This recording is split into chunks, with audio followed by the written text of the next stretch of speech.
من فتاوى سماحة الشيخ العلامة محمد بن عبد الله الإمام أدام الله نفعه. سائل يقول: رجل استعمل العادة السرية في رمضان، فما حكم الشرع في ذلك؟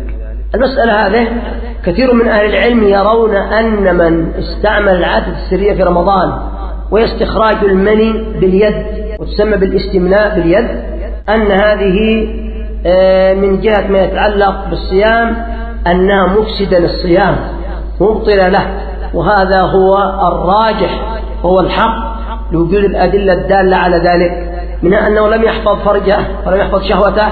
قال الله واصفا المؤمنين الصادقين: والذين لفروجهم حافظون إلا على أزواجهم أو ما ملكت أيمانهم فإنهم غير ملومين، فمن ابتغى وراء ذلك فأولئك هم العادون.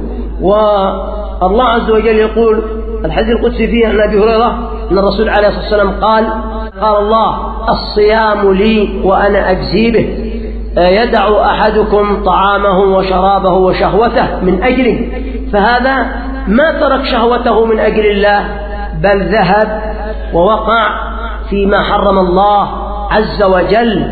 فقوله يدع شهوته من أجله يشمل شهوة الجماع للمرأة وشهوة الاستمناء باليد وغير ذلك مما يدخل في هذه المسألة.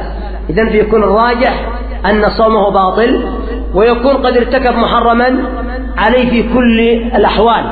العادة السرية محرمة في كل وقت في كل آن، في رمضان وفي غير رمضان، لكن زيادة على أنها محرمة انتهك حرمة الشهر الكريم. إذن هذا الذي استمنى في نهار رمضان يكون ذنبه قد عظم، هو بحاجة إلى أمور: واحد الاستغفار، الثاني الندم، الثالث العزم على أن لا يعود لارتكاب هذا المنكر، الرابع أن يقضي يوما مكان هذا اليوم، والله المستعان.